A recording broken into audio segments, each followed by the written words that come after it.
बहुत दूर शहर की भागदौड़ से अलग एक शांत सा गांव था, जहां ना ट्रैफिक की आवाज थी, ना जल्दी का कोई मतलब।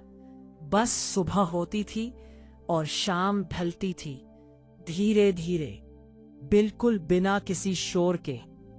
उसी गांव के किनारे एक छोटी सी नदी बहती थी, साफ, ठंडी और हमेशा एक ही सुर में गुनगुनाती हुई। नदी के पास एक छोटा सा घर था, मिट्टी का बना हुआ, छत पर पुरानी टाइलें और आंगन में एक बड़ा सा आम का पेड़।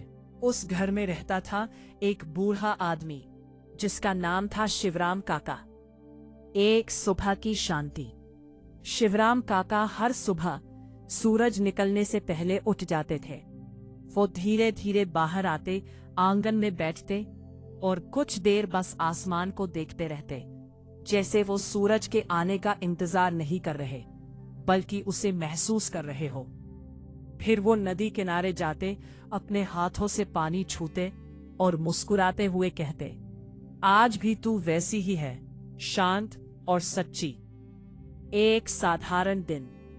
काका की जिंदगी बहुत साधारण थी। सुबह चाय बनाना, आंगन साफ करना, थोड़ी खेती करना और शाम को नदी के पास बैठना।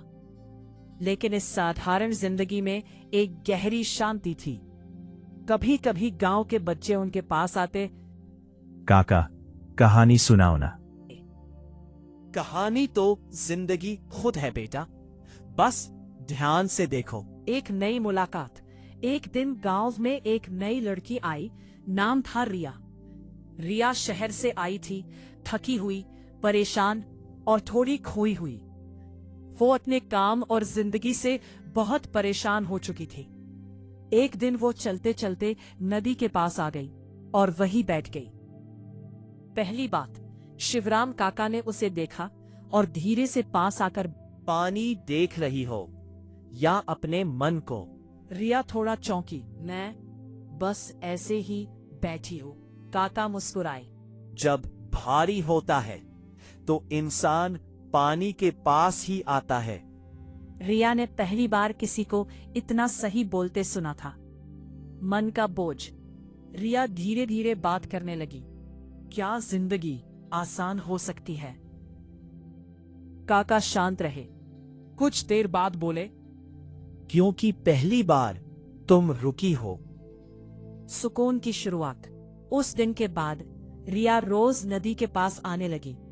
वो काका के साथ बैठती, कभी चुप रहती, कभी बातें करती। काका उसे कुछ नहीं सिखाते थे, बस सुनते थे, छोटी छोटी बातें। एक दिन काका ने कहा, तुम्हारा मन बहुत तेज भाग रहा है, उसे बैठना नहीं आता। रिया ने आंखें बंद की और पहली बार उसे सच में हवा महसूस हुई। बदलता मन। धीरे धीरे रिया का मन हल्का होने लगा। वो पहले जैसी नहीं रही। अब वो जल्दी में नहीं रहती थी। अब वो हर चीज को महसूस करती थी। एक खास रात। एक रात रिया ने काका से पूछा, ये इतना अच्छा क्यों लग रहा है? काका ने आसमान की तरफ देखा। क्योंकि पहली बार तुम रुकी हो। गहरी बात। काका बोले, जिंदगी तो हमेशा आसान थी, हम ही उसे मुश्किल बना लेते हैं। नया एहसास। रिया अब हर सुबह जल्दी उठने लगी। वो सूरज को उगते हुए देखती, पक्षियों की आवाज सुनती और धीरे धीरे वो मुस्कुराने लगी। समय का असर। कुछ महीने बीत गए। रिया अब पूरी तरह बदल चुकी थी। उसके चेहरे पर एक शांति थी जो पहले कभी नहीं थी। विदाई का समय। एक दिन रिया ने कहा, काका, अब मुझे वापस जाना है। काका मुस्कुराए। जाओ, लेकिन इस शांति को मत छोड़ना। उसे साथ ले जाना। आखिरी मुलाकात। रिया नदी के पास खड़ी थी। उसने पानी को छुआ और कहा, क्या जिंदगी आसान हो सकती है? काका बोले, थकान शरीर में नहीं होती बेटा, वो मन में होती है। रिया शहर लौट गई, लेकिन अब वो पहले जैसी नहीं थी।